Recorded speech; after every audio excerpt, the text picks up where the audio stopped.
నేను మొదటి నుంచి కూడా ఫోన్ ట్యాపింగ్ విషయంలో అన్ని విషయాలు చెప్తూ వస్తున్నాను. నేను అందరికంటే ముందు ఆరోపణ కూడా చేసిన నేను ఇది హైదరాబాద్ కేంద్రంగా జరిగింది, సిరిసిల్ల కేంద్రంగా జరిగింది.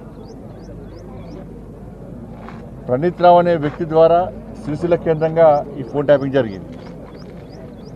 సిరిసిల్ల కేంద్రంగా జరిగిందంటే ఎవరి అనుమతితో జరిగింది, ఎవరి కన్నుసరణలో జరిగిందో అందరికీ తెలుసు. మరి సిరిసిల్లనే ఎందుకు కేంద్రంగా ఎంచుకున్నారో కూడా తెలుసు అందరికి. కాబట్టి దీని మీద విచారణ జరపాలి.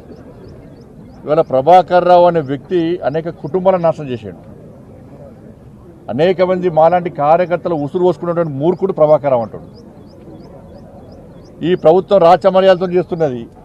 ఈ ప్రభుత్వం ఏర్పడిన తర్వాతనే ఆయన ఇక్కడి నుంచి వారిపోయాడు. ఈ ప్రభుత్వం కాంగ్రెస్ పార్టీ ప్రభుత్వం ఏర్పడిన తర్వాతనే ఫోన్ ట్యాపింగ్ నిందితులు అందరూ తప్పించుకునే ప్రయత్నం చేశారు. అమెరికా ఎప్పుడు వారిపోయాడు? కాంగ్రెస్ పార్టీ ప్రభుత్వం ఏర్పడిన తర్వాత.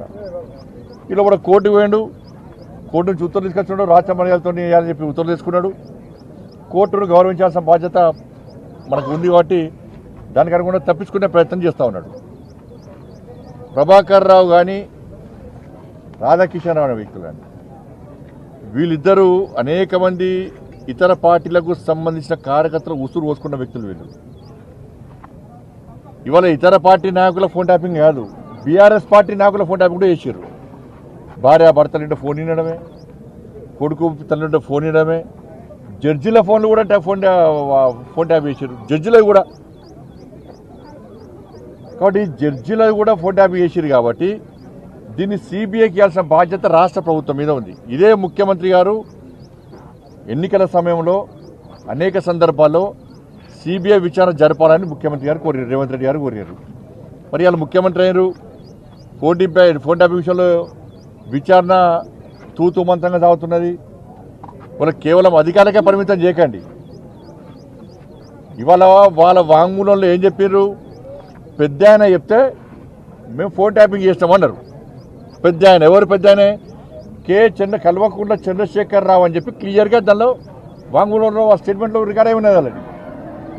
మరి స్టేట్మెంట్లో భుజంగరావు రాధాకృష్ణారావు ఎవరు వాళ్ళిద్దరు స్టేట్మెంట్ ఇచ్చినప్పుడు రాధాకిషన్ రావు స్టేట్మెంట్లో పెద్ద ఆయనే కేసీఆర్ చెప్తే మేము ఫోన్ ట్యాపింగ్ చేస్తామని చెప్పి ఆయన స్టేట్మెంట్ ఇచ్చినప్పుడు నోటీస్ ఎవరికి ఇవ్వాలి?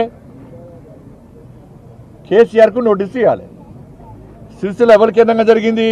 కేసీఆర్ కొడుకు కేంద్రంగా జరిగింది. మరి వాళ్ళిద్దరికి ఎందుకు నోటీసులు లేరు? అంటే ప్రభుత్వం వాళ్ళని కాపాడే ప్రయత్నం చేస్తున్నది.